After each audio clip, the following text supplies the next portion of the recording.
Assalamualaikum warahmatullahi wabarakatuh. Kami dari Universitas Gadjah Mada, dari Sekolah Vokasi, dari Prodi Bisnis Perjalanan Wisata. Di sini kami akan melakukan wawancara sedikit terkait dengan pengembangan Geopark Dieng. Sebelumnya perkenalkan, saya Fadila Rahmadani. Saya Diah Kutumaningrum.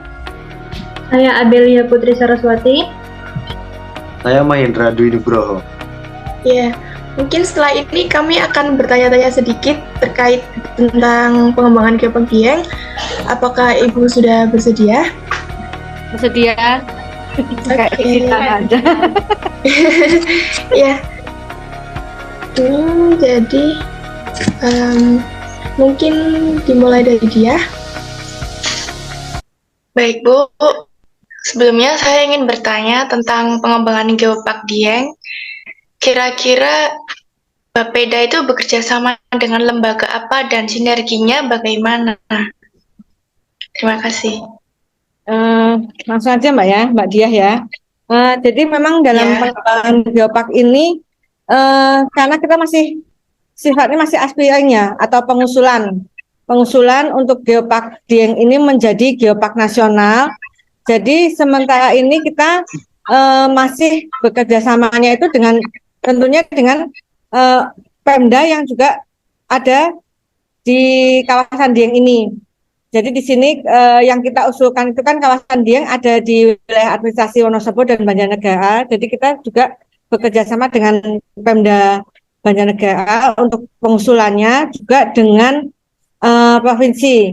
Di sini provinsi itu melalui ESDM dan juga ada dari Bioisda ya, Bioisda Setda. Sementara kita masih istilahnya berkoordinasi dengan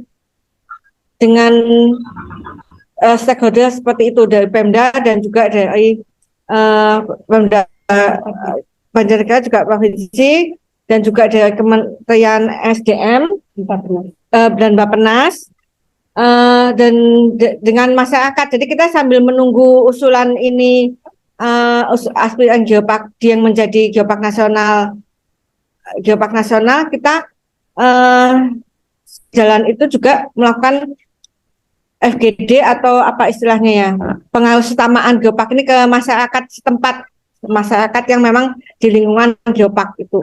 Jadi dan di dalam melakukan FGD itu selain melibatkan tiga unsur Pemda tadi ya, baik horizontal maupun vertikalnya, juga dengan masyarakat, kita juga dengan Geodipa ya, dengan Geodipa mana lagi Mbak? Sementara Geodipa ya.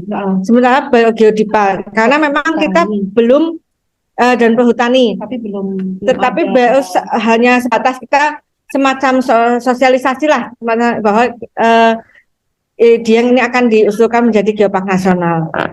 Tetapi memang untuk pelibatannya belum kita sampai menjaring stakeholder lain, karena memang kita belum menyusun rencana induk. Nanti mungkin di rencana induk itu yang lebih analisis stakeholder itu lebih ditajamkan. Maksudnya seperti itu Mbak. Mau dipertajam lagi enggak pertanyaannya? Oke. Terima kasih.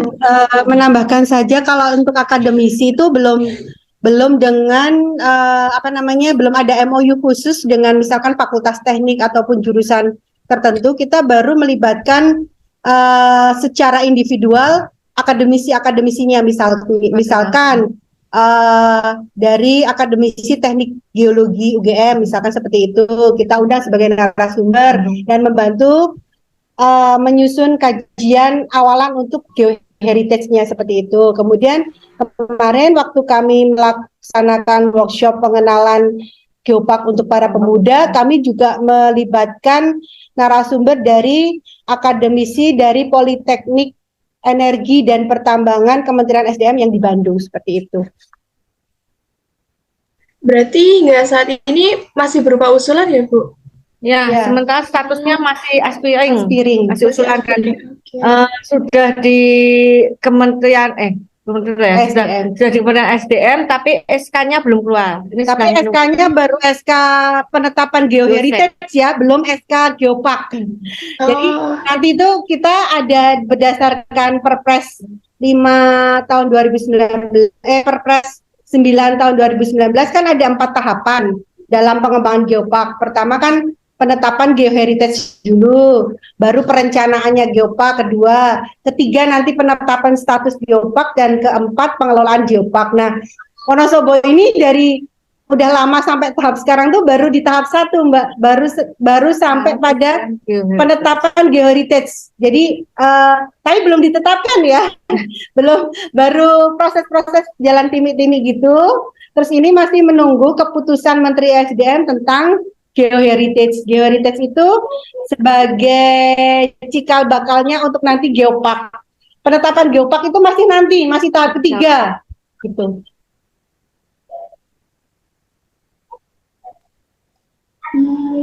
kalau untuk saat ini kendalanya yang bikin sulit itu apa aja nih, Bu? Kalau prosesnya itu kan sebetulnya dulu ya, kalau itu tapi sudah dilalui, tapi panjang prosesnya. Tapi sudah dilalui, yaitu untuk penetapan geoset itu kan harus disurvei oleh SDM juga, apakah memang layak atau tidak lokasi-lokasi yang kita usulkan. Dan kita ini di Aspiran Geopark Dieng itu ada total 23 geosite, 10 ada di Kabupaten Wonosobo, 13 ada di Kabupaten Banjarnegara, dan itu satu-satu kan harus disurvei seperti itu ya, dilihat kelayakannya. Dan menurut tim dari SDM yang kita usulkan dari sekian banyak itu ada 10 tambah 13 geosite itu yang layak. Nah, setelah dinyatakan layak secara teknis gitu ya, di unsur-unsurnya memenuhi sebagai geosite, lalu diusulkan oleh, karena ini mencakup 2 kabupaten, maka usulannya harus dari gubernur. Gubernur mengusulkan kepada Kementerian SDM untuk di SK-kan geoheritage-nya. Dan untuk mengapa lamanya itu kita kurang tahu juga. Posisi kan ada di Kementerian SDM. Tetapi mereka pun kan tidak hanya mengasesmen satu aspiring, tapi ada beberapa se-Indonesia itu ada banyak aspiring yang diusulkan, dan mungkin mereka melakukan kajian-kajian, termasuk istilah kemarin usulan kita itu dikembalikan oleh Kementerian SDM karena memang ada beberapa istilah-istilah yang harus disesuaikan seperti itu. Jadi sifatnya apa ya?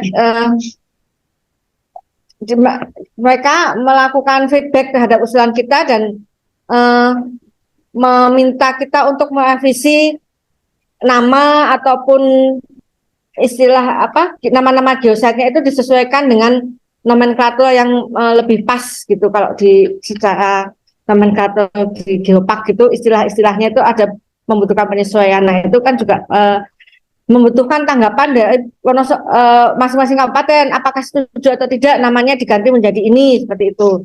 Nah, itu kan juga harus melalui surat bupati. Nah, proses seperti itu juga tidak sederhana, karena tidak hanya di tataran teknis tapi juga ke pengambil kebijakan seperti itu. Nambahin, Mbak, boleh. Tambahan lain, kendala yang kita hadapi adalah karena kita lintas kabupaten. Lintas kabupaten itu berarti tadi disampaikan Bu PH, yang mengusulkan adalah tingkat gubernur. Jadi kami harus berkoordinasi dengan pemerintah Provinsi Jawa Tengah juga, dan proses itu sebenarnya cukup lama karena yang menginisiasi adalah dari kabupaten.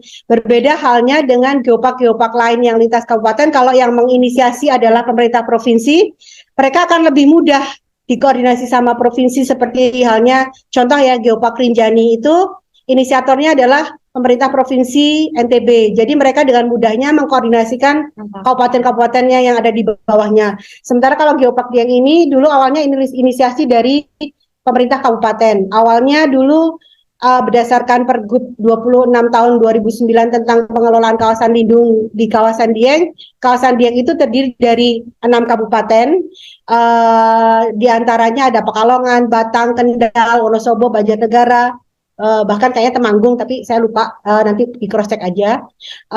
Bener nggak apa namanya, waktu itu udah mau diinisiasi mau bentuk kawasan geopark gitu kan, tapi karena ternyata kalau lebih banyak wilayah ternyata kepalanya lebih banyak, jadi mungkin masih lebih sulit ya. Jadinya akhirnya beberapa tahun kemudian diputuskan secara ya dalam perjalanan waktu, udahlah kita usulkan aja dari Wonosobo sama Banjarnegara yang kebetulan berada di kawasan intinya Dieng. Kawasan intinya Dieng itu bisa dilihat dari, kalau teman-teman tahu apa ya, igir pegunungan kaldera itu ya, kalderanya vulkanik Dieng itu adanya di kawasan itu ada di Kabupaten Banjarnegara sama Wonosobo. Kemudian Banjarnegara sama Wonosobo apa ya, diskusi informal gitu, yuk kita nyoba ngusulin aja, tapi memang belum ada MOU atau apapun. Jadi kita baru tanya-tanya ke provinsi pun karena belum nyesewu, belum apa ya, off the record bukan, belum berpengalaman kayak provinsi lain yang mengusulkan geopark, jadi mungkin masih agak kesulitan langkah-langkahnya seperti apa. Apalagi waktu itu kita menginisiasi 2016 sampai 2018 itu belum ada acuan-acuan aturan. Jadi Perpres pun baru muncul tahun 2019. Sementara kalau geopark yang ditetapkan sebelum 2019 itu, baik yang diinisiasi oleh pemerintah kabupaten ataupun dari pemerintah pusat top down itu agak dimudahkan gitu. Mereka udahlah yang penting diusulkan aja. Tapi kemudian karena ini kita juga belum ada payung hukum dan lain sebagainya, jadi kita masih bingung gitu loh. Jadinya setelah ada payung hukum Perpres itu mulai agak ada jalan terang ya bagaimana cara menetapkan geopark, apalagi bagi kita daerah yang memang sama sekali bukan top down dari pusat. Kalau geopark Batu itu dulu kayaknya top down dari pusat juga. Nah, ini kan kita memang merangkak dari bawah, benar-benar dari bawah, dari kabupaten. Kemudian kita mencoba mengkoordinasikan dengan pemerintah provinsi, ngoyak provinsi, ayo dong minta tolong untuk difasilitasi. Nah, ini kemarin pemerintah provinsi sudah ingin memfasilitasi kita berdua. Nah, nanti tahun depan mau untuk persiapan untuk penyusunan rencana induk dan lain sebagainya, dan persiapan badan pengelola, itu pemerintah provinsi mengharapkan kepada kita untuk tiga tripartit, pemerintah provinsi Jawa Tengah, pemerintah Kabupaten Banjarnegara, pemerintah Wonosobo, melakukan semacam MOU untuk penyusulan dan perencanaan dan apa ya sampai penetapan geoparknya seperti apa. Ya itu kendalanya di kami sih lebih ke yang hal-hal yang kayak gitulah. Mungkin bisa membantu. Oke. Oke, Ibu, berarti untuk keterlibatannya yaitu ada antara Kabupaten Wonosobo dan Banjarnegara untuk pembangunan rencana geopark ini ya. Saya izin menambahkan pertanyaan. Apa pertanyaan saya jelas? Suara saya jelas? Jelas. Selain keterlibatan dua kabupaten yaitu Banjarnegara dan Wonosobo,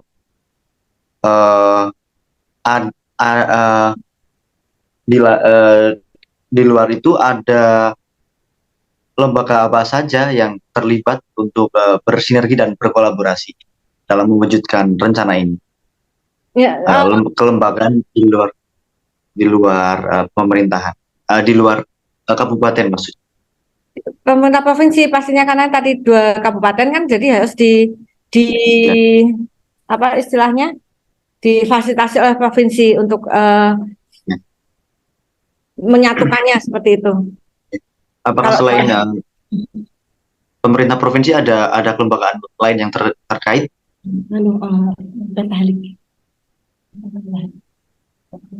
Nantinya. Oh iya. Kalau nantinya pasti iya. Cuma kalau ini yang kemarin dilalui kan ini baru proses secara birokratisnya ya, secara permen, aturan di permen itu pengusulan oleh siapa dan sebagainya. Karena tadi disampaikan di awal kita tuh sama sekali belum ditetapkan, jadi belum sampai langkah lebih jauh. Kecuali nanti ke penyusunan rencana induk, jelas kita pasti akan melibatkan dari unsur pentahelik ya, semuanya ada dari pemerintah, swasta, media dan sebagainya untuk penyusunan rencana induknya. Tapi kalau yang proses kemarin itu kan baru proses secara apa sih tata kelola sesuai dengan eh, Perpres nomor 9 ya, tentang tahun 2019 tentang pengembangan geopark itu memang pengusulannya dari gubernur seperti itu kalau 2 kabupaten. Ya. Tapi kalau memang FGD-nya sudah melibatkan waktu FGD menetapkan ini lokasi ini sepakat nggak ya ini titik ini sebagai geoset itu kita melibatkan masyarakat. Tapi kalau untuk yang lainnya di luar masyarakat atau stakeholder yang ada di wilayah kita masih belum, karena kan mereka belum ada kepentingan yang belum kita mau ajak rembukan seperti itu. Dan kita mau mengajak melangkah lebih jauh kalau ini belum ditetapkan kan juga masih gampang gitu.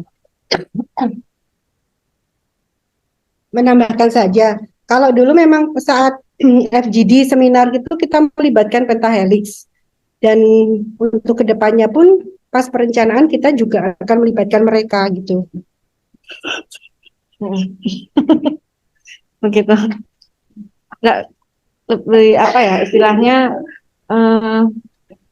kalau di geopark ini pastinya harus, karena nggak mungkin dilaksanakan oleh Pemda saja nantinya. Apalagi implementasinya ya, apalagi untuk implementasinya. Oke, baik Ibu. Mungkin untuk pertanyaan selanjutnya ini, kan ini masih berupa rencana seperti itu ya Ibu ya. Nah, ada nggak sih Bu kayak prediksi untuk dampaknya dari pembangunan geopark ini ke depannya? Mungkin untuk masyarakat atau mungkin lebih ke ini untuk destinasi Diengnya itu sendiri, apakah mungkin lebih menonjol atau bagaimana? Oh ya, mengapa ini kita juga dengan Banjarnegara semacam sepakat gitu ya, semacam sepakat mengusulkan kawasan Dieng ini untuk untuk diusulkan menjadi geopark nasional itu karena memang labeling ya, kita mau mengejar labeling geopark nasional, nanti setelah itu ada UGGP atau UNESCO Global Geopark itu kan dalam rangka mendapatkan semacam labeling atau branding untuk mengangkat pariwisata itu sendiri. Dan kenapa kami mengambil pendekatan geopark ini karena kita berasumsi bahwa dengan pendekatan geopark ini maka untuk permasalahan terkait lingkungan dan ekonomi ini bisa terselesaikan bersama-sama secara seimbang seperti itu.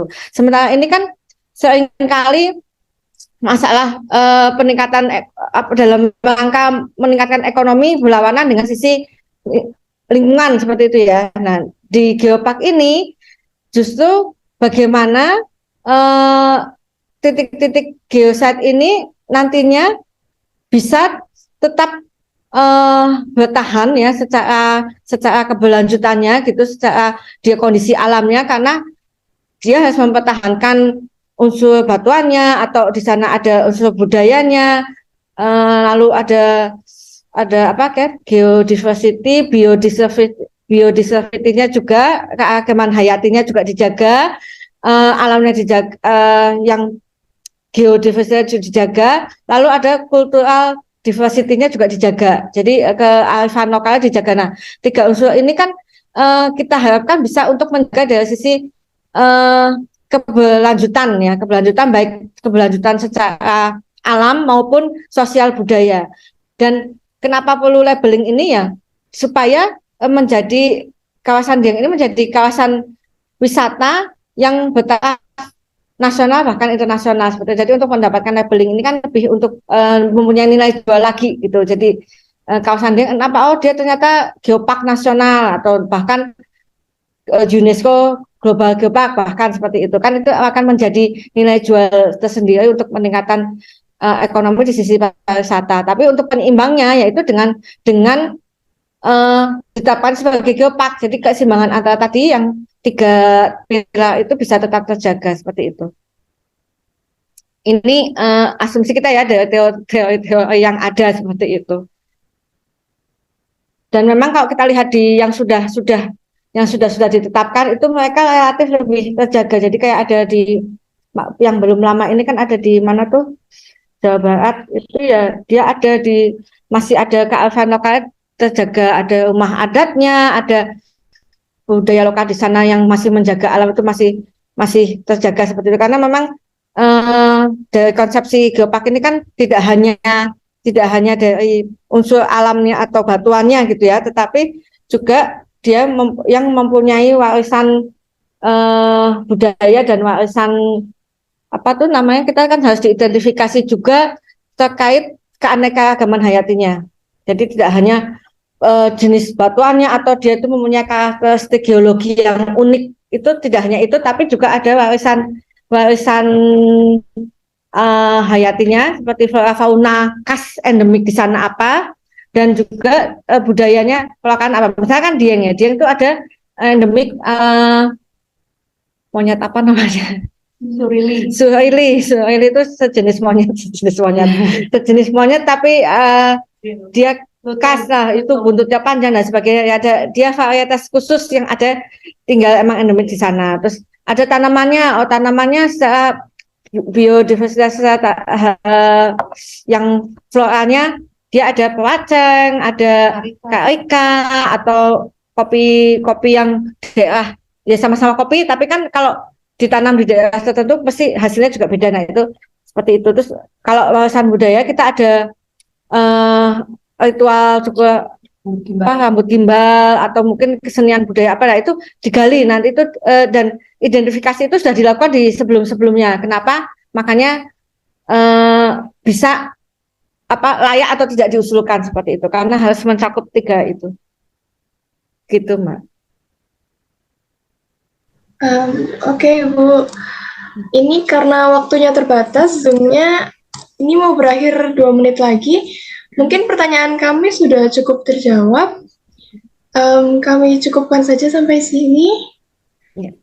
Terima kasih sudah meluangkan waktunya untuk menjawab pertanyaan dari kami. Ya. Kurang lebihnya mohon maaf, Bu. Terima kasih. Kami undur diri. Sama-sama, nanti kalau ini sama Mbak Leni aja kalau masih ada hal-hal yang dibutuhkan. Data. Oke, Bu. Ya. Oke. Terima kasih, Bu. Terima kasih banyak, Bu. Terima kasih, Ibu. Terima kasih Ibu atas waktunya yang diberikan. Sama-sama.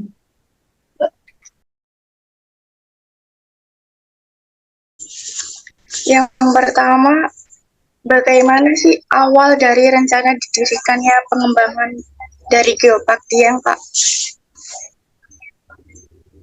Ya, mungkin ini ceritanya agak panjang ya. Untuk sampai saat ini untuk Dieng masih baru berupa usulan ya. Jadi belum ditetapkan sebagai geopark. Mohon maaf suaranya terdengar. Terdengar, Pak. Mbak? Terdengar, Pak. Oh, Terdengar, Pak. ya.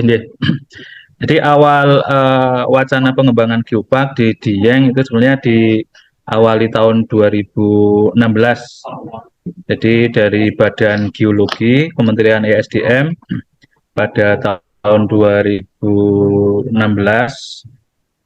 itu mengadakan sosialisasi tentang wacana kawasan Dieng sebagai kawasan geopark, dan itu ditindaklanjuti ada 2 pertemuan. Sebenarnya sosialisasi pertama itu di tahun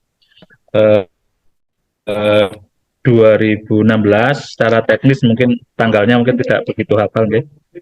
Kemudian di Februari tahun 2017 dilaksanakan kembali sosialisasi kedua itu di Desa Dieng Kulon, Kabupaten Banjarnegara. Jadi sosialisasi awal sebetulnya di akhir di pertengahan tahun 2016, kemudian di awal tahun 2017.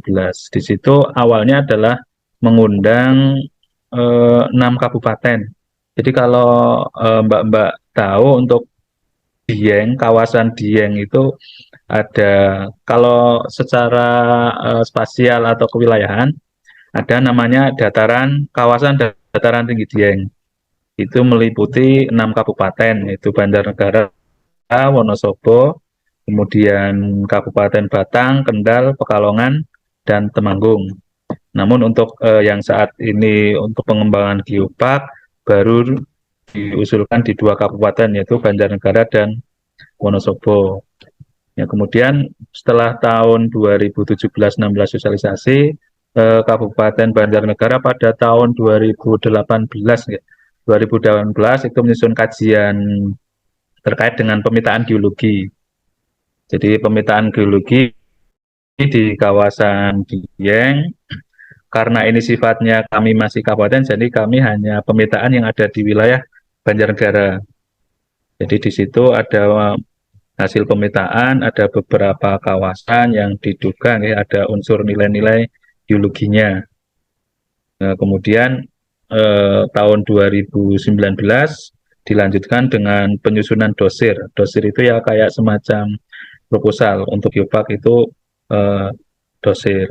Awalnya harapannya pengusulan ini bisa 2 kabupaten bersamaan ya, jadi Banjarnegara dan Kabupaten Wonosobo. Tapi pas pelaksanaan khususnya di 2018-19 kan kita masih tahap awal, sehingga koordinasi ataupun penyamaan tahapan itu agak berkendala, sehingga masing-masing memang berjalan sendiri-sendiri dulu. Jadi untuk yang Kabupaten Banjarnegara menyusun di area wilayahnya, Wonosobo pun begitu. Dan di 2019 juga dalam tahapan penyusunan dosir itu ada berbagai macam kegiatan ya. Yang pertama ya tentang pemahaman tentang geoparknya, kemudian FGD, kemudian juga beberapa dari ini dari kami yang sebelumnya kami tidak mengawal pada tahun 2018 dan 19, tapi kami tahu ceritanya bahwa di situ ada beberapa konsultasi terkait dengan badan geologinya. Kita ke badan geologi, juga mengundang pakar dari Unpad, juga di UGM dari dari jurusan geologi, dari pakar dari UGM dan Unpad juga terkait pengembangan geopark. Jadi di 2019 kami ada usulan 14 geoset diduga ya, 14 diduga geoset yang bisa diusulkan ke badan geologi. Kemudian pada tahap itu harusnya setelah kita mengajukan usulan, konsultasi ke badan geologi dan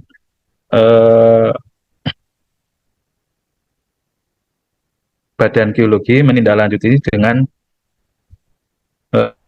kajian awal atau studi lapangan, survei awal.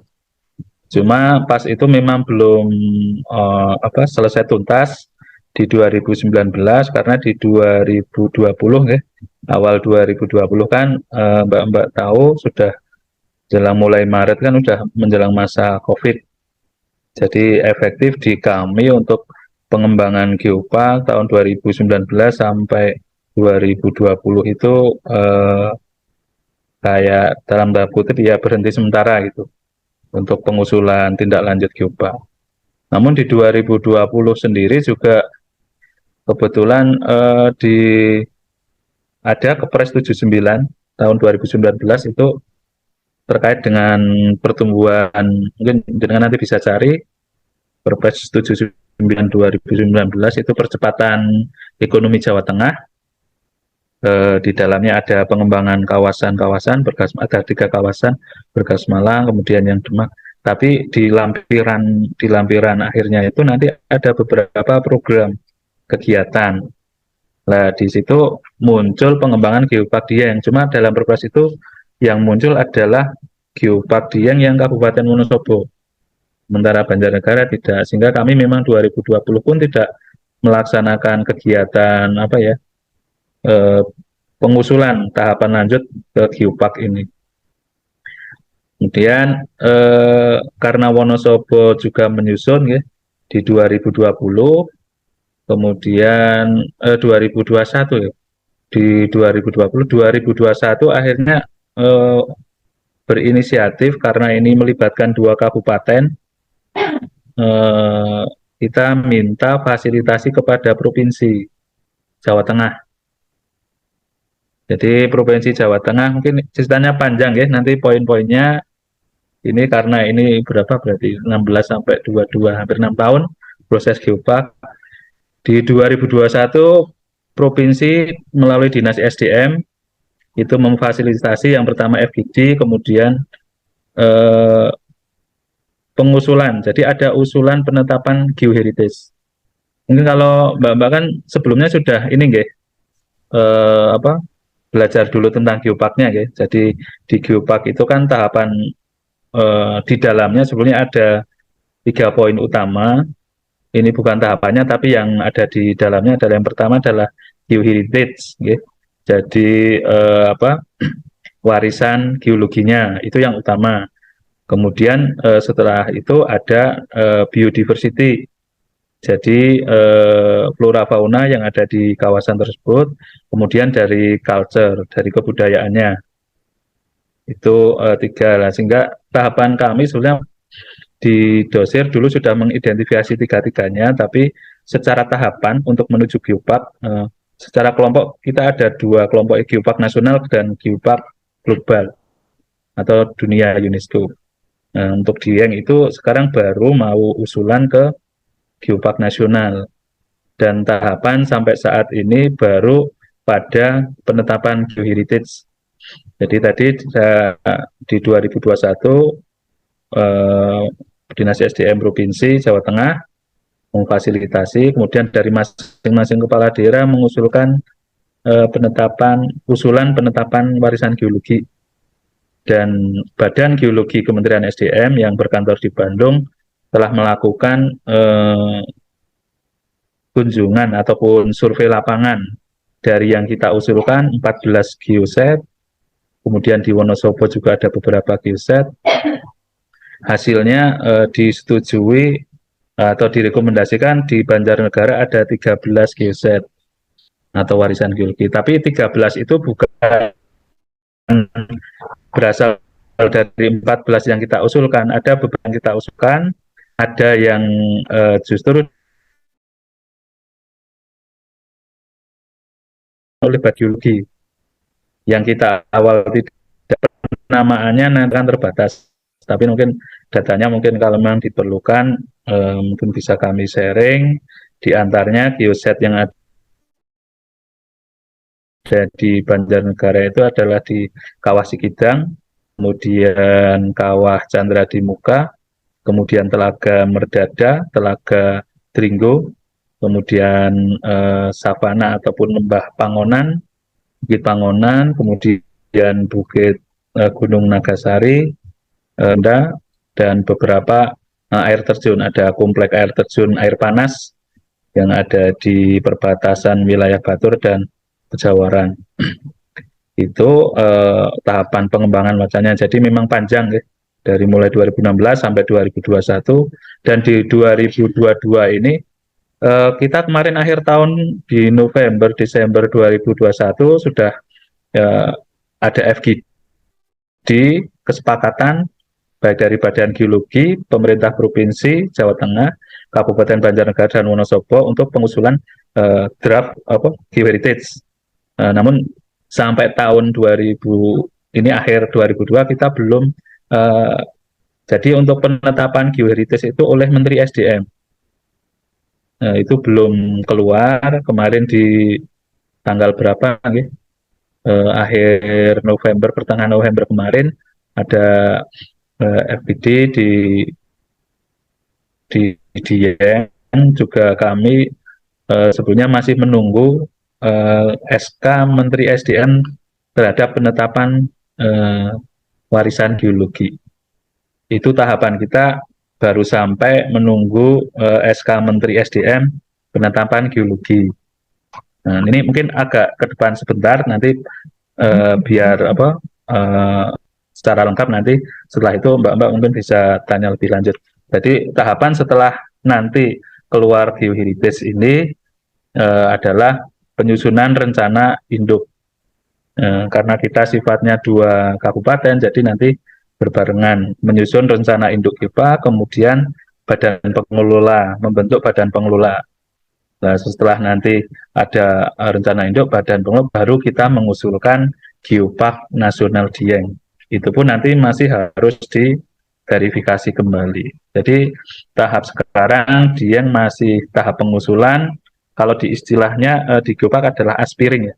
Aspiring Geopark Dieng itu adalah kawasan yang diusulkan menjadi Geopark Nasional.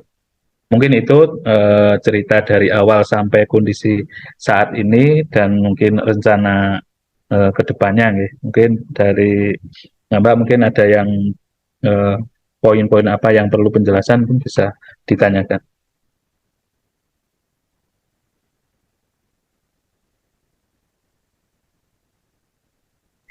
Oke Bapak, terima kasih sebelumnya atas penjelasannya tadi. Kemudian pertanyaan yang selanjutnya ini, Geopark ini apakah nanti sistem pengelolaannya ini akan terpisah dengan destinasi Dieng?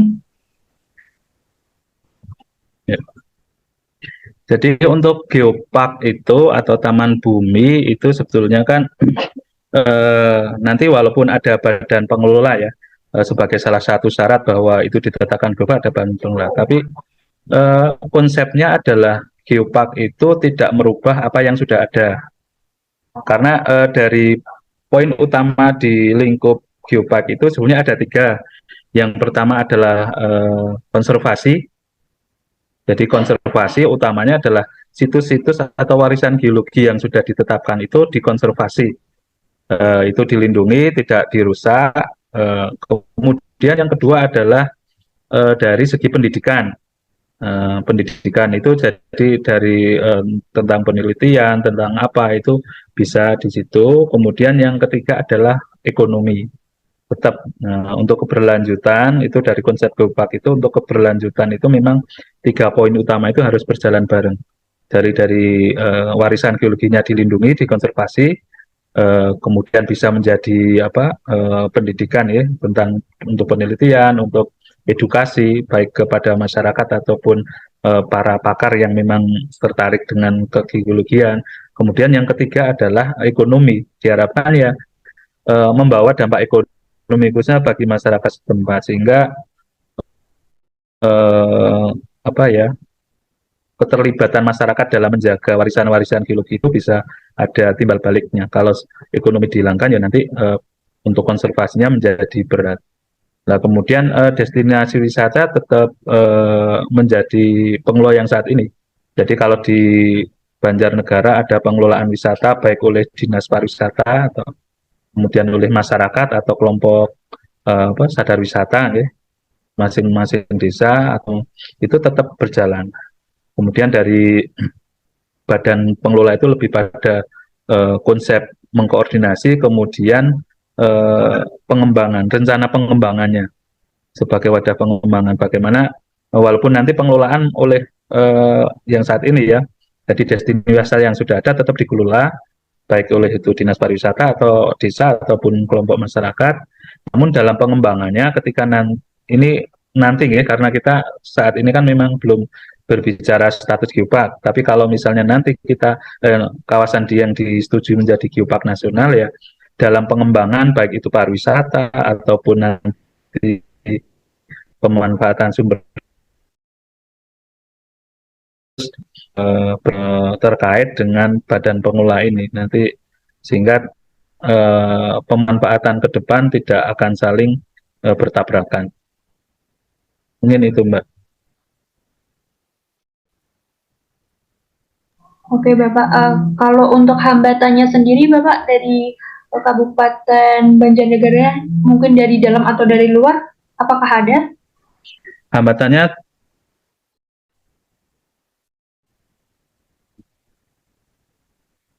untuk menuju geopark yang pertama mungkin dari sisi pemerintah kabupaten ya, itu terkait dengan komitmen ya Mbak.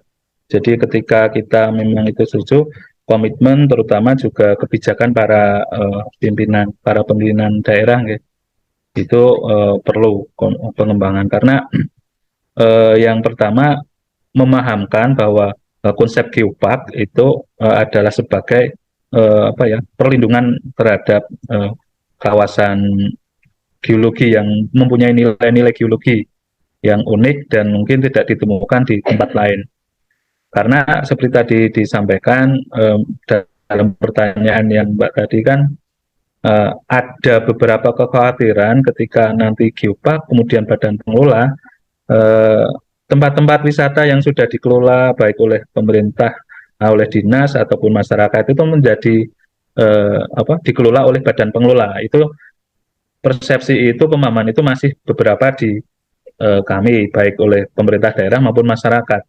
Sehingga permasalahannya memang kendalanya perlunya pemahaman, kemudian persepsi yang sama bahwa adanya geopark, badan pengelola itu tidak mengambil alih apa-apa yang sudah dikelola sebelumnya, tapi justru diharapkan bisa mendukung ke arah yang lebih berpihak pada sisi konservasi, kemudian peningkatan ekonomi masyarakat. Jadi bersama-sama. Karena kemarin juga ketika ada pertemuan Zut Geopark ya, jadi walaupun kita belum masuk lingkaran geopark, tapi secara pertemuan forum diundang, dan kemarin inisiatif dari Kabupaten Wonosobo juga mengundang para pemuda di desa-desa yang menjadi lokasi geoset ini.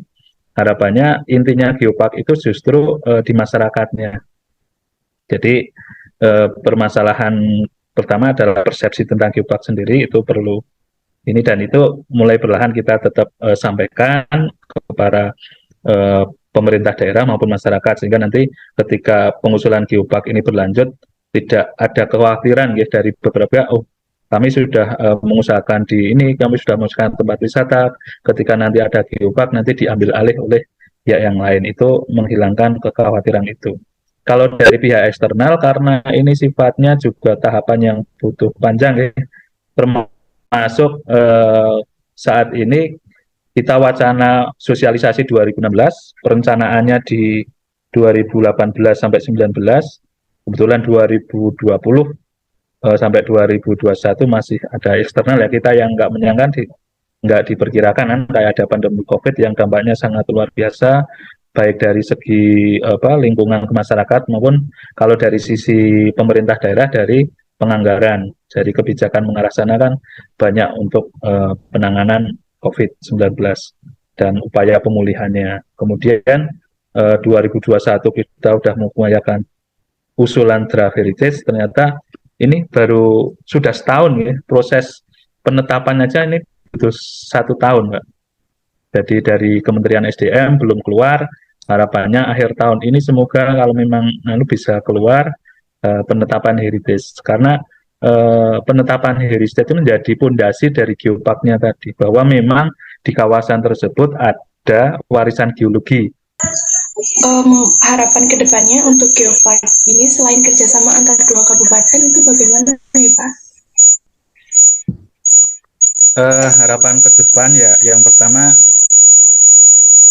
geopark itu bisa membawa manfaat bagi pemerintah kabupaten, daerah maupun masyarakat, lebih utamanya masyarakat.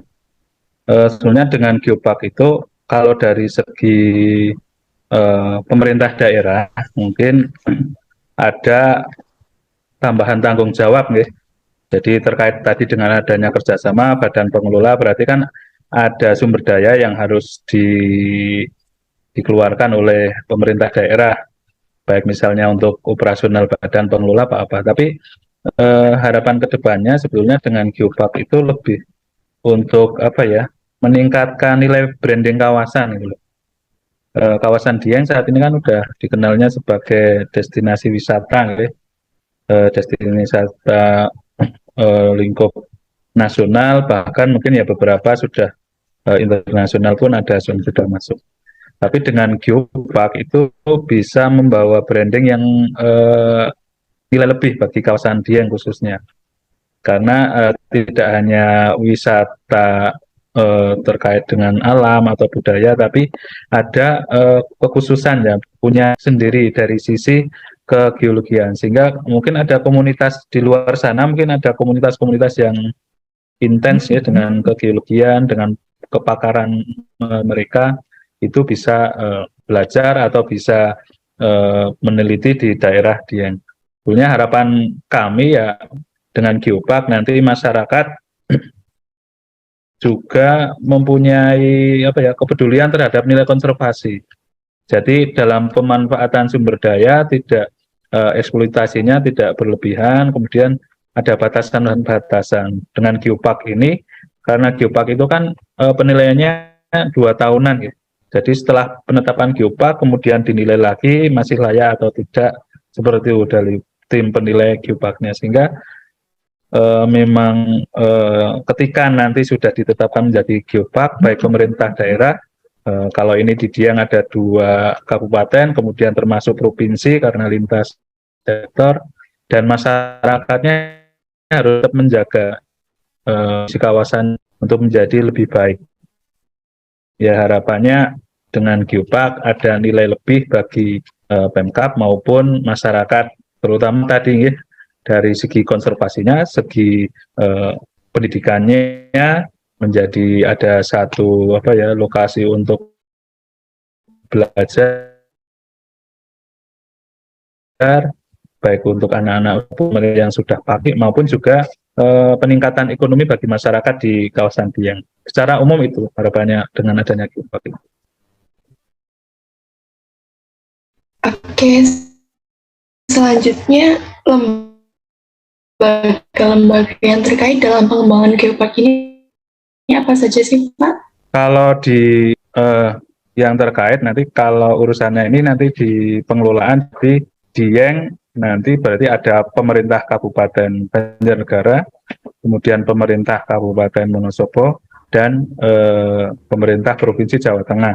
Di dalamnya itu nanti dari kami mungkin unsur perencanaan, kemudian nanti dari segi sektoral ataupun yang lain adalah Dinas Pariwisata Kebudayaan, kemudian dari Dinas Desa, kemudian dinas yang lainnya termasuk LH Lingkungan Hidup, penataan kawasan pemukiman. Di situ selain pemerintah daerah tadi, unsur yang paling penting disampaikan adalah masyarakatnya sudah.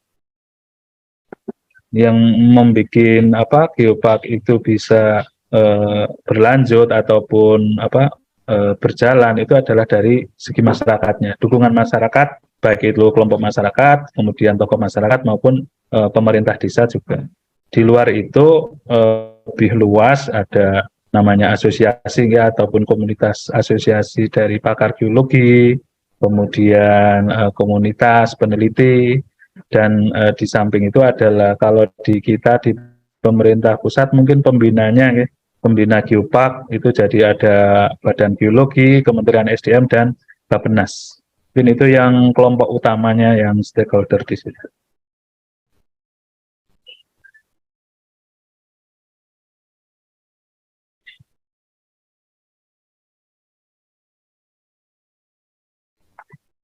Ya, mungkin itu ada yang lain lagi.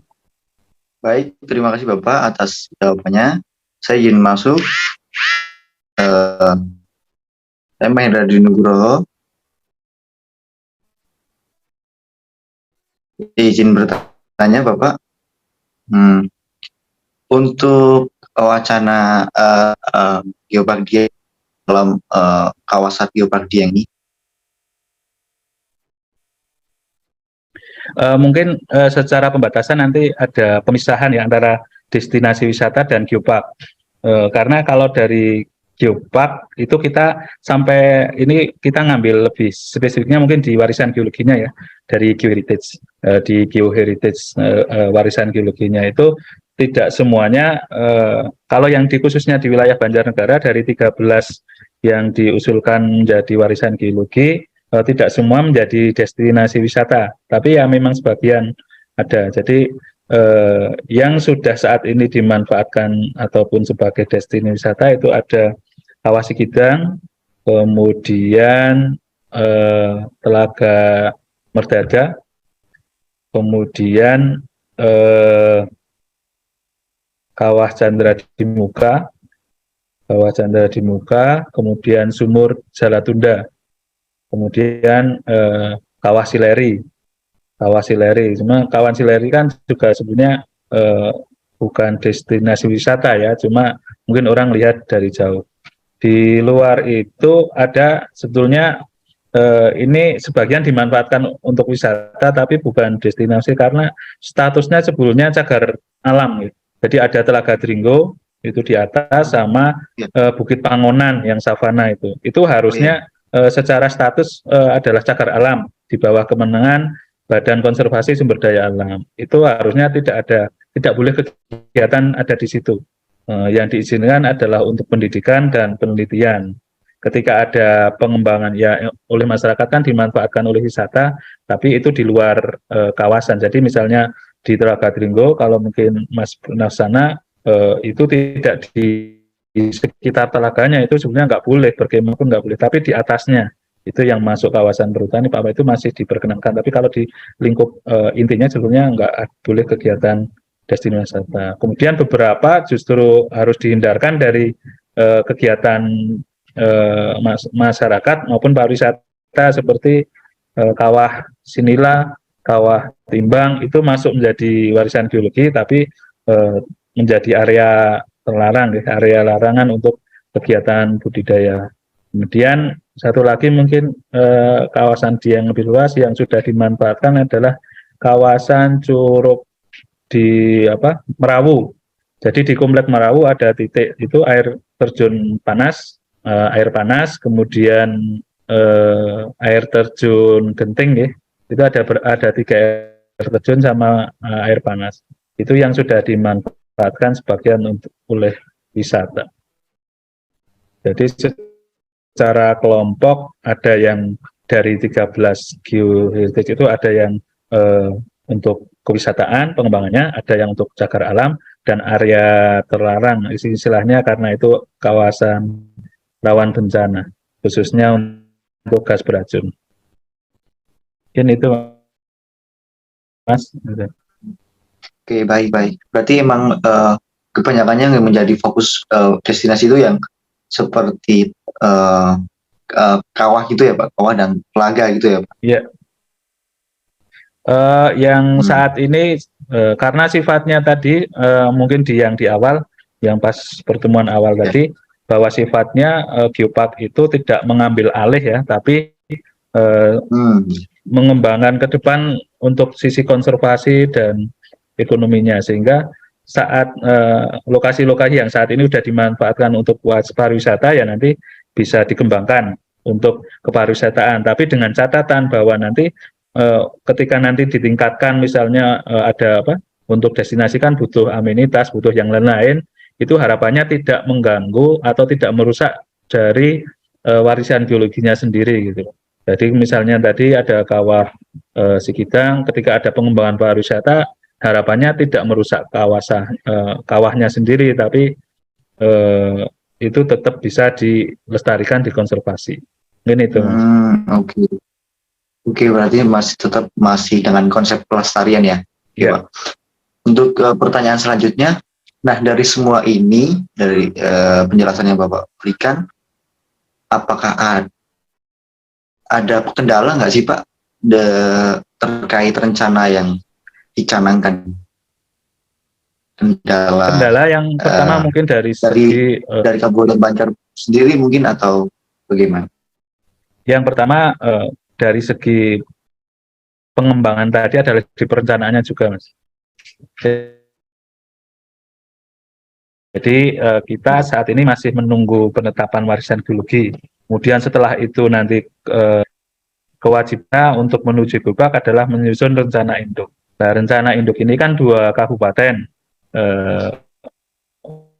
Mungkin masing-masing kebijakan, walaupun ini kan nanti menjadi satu kawasan, tapi mungkin unsur itu harapannya tidak sektoral, tapi mungkin dalam prakteknya mesti tetap ada kendala. Jadi kepentingan Banjarnegara, kepentingan Wonosobo, mungkin dari kebijakan pemerintah daerahnya masing-masing harapannya sih tetap bisa sinkron. Tapi dalam perencanaannya ya butuh ini, karena wilayahnya juga cukup luas dan sebagian sudah dimanfaatkan oleh masyarakat. Sehingga kendalanya ketika nanti dari tadi pengembangan unsur pengembangannya yang bisa mengarah ke konservasi. Mungkin sebagai contoh di Banjarnegara ada itu Bukit Gunung Nagasari. Itu harapannya kan jadi warisan geologi dengan sistem kerucut kayak vulkanik tadi, tapi sementara di area bawahnya kan sudah dimanfaatkan oleh masyarakat untuk bertani. Sehingga bagaimana nanti mereka bisa memanfaatkan itu tapi tidak merusak lingkungan. Itu juga termasuk bagian kendala bagaimana kita mengembangkan sisi konservasinya tapi tetap jalan. Jadi intinya yang saat ini kan antara benturan ekonomi dan lingkungan. Harapannya ya tetap semuanya jalan. Nah, kendalanya menyatukan itu. Bagaimana ekonomi bisa dimanfaatkan, diperoleh, tapi sisi konservasinya bisa tetap dipertahankan. Nah, ini pemahaman kepada masyarakat maupun pemerintah daerah, pemerintah desa, maupun masyarakat yang terlibat di sana lah. Termasuk nanti ketika nanti pengembangan wisata pun yang nilai konservasi. Jadi tidak mengeksploitasi berlebihan. Itu pemahaman bersama itu yang menjadi kendala. Termasuk kalau kami ya dari segi pengembangan ya dari keterbatasan fiskal anggaran itu ketika prioritasnya tidak di sana semua ada keterbatasan itu. Ketika ini untuk konservasi butuh penanganan seperti ini lah. Ketika kendala kita keterbatasan penganggaran, prioritas kebijakan ya itu menjadi salah satu tadi. Selain dari pemahaman masyarakat ya kendala penganggaran pembangunan untuk pengembangan geoparknya tadi. Oke, baik, berarti dari pihak pemerintahan ada kendala dari anggaran, itu ya. Untuk di masyarakat tantangan sendirinya itu terhadap pemahaman akan wilayah konservasi ini agar tidak merusak lingkungan ini ya Pak. Ya itu menjadi salah satu untuk khususnya untuk masyarakat itu menjadi dilema juga ataupun permasalahan sebetulnya tidak hanya pada warisan geologi tapi secara keseluruhan malahan kalau masalah nilai konservasi sama ekonomi ini. Mungkin Mas sudah paham bahwa dia yang terkenal dengan kentangnya, hubungan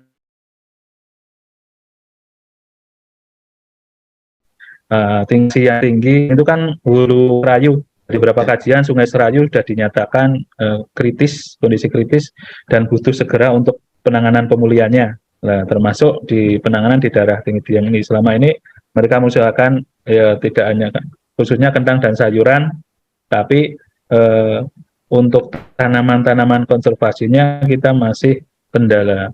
Jadi kemarin pendekatannya itu adalah ekonomi berkelanjutan, bagaimana mempraktekkan ekonomi pertanian yang baik, jadi GAP ya, Good Agriculture Practice. Tapi kan ya itu mungkin masih tataran konsep ataupun teori, tapi pelaksanaan di masyarakat masih susah. Itu kendalanya karena kegiatan eksploitasi, tapi mereka ketika tidak ada misalnya ya tanaman yang konservasi tapi yang senilai dengan kentang, itu masih menjadi PR bagi kami pemerintah daerah maupun pemerintah provinsi juga untuk pemulihan di dataran tinggi Dieng. Ini itu Mas. Baik, terima kasih Bapak atas penjelasannya. Saya rasa sudah cukup semua pertanyaan yang kami berikan. Semua penjelasan dari Bapak. Yeah. Terima kasih Bapak, terima kasih banyak.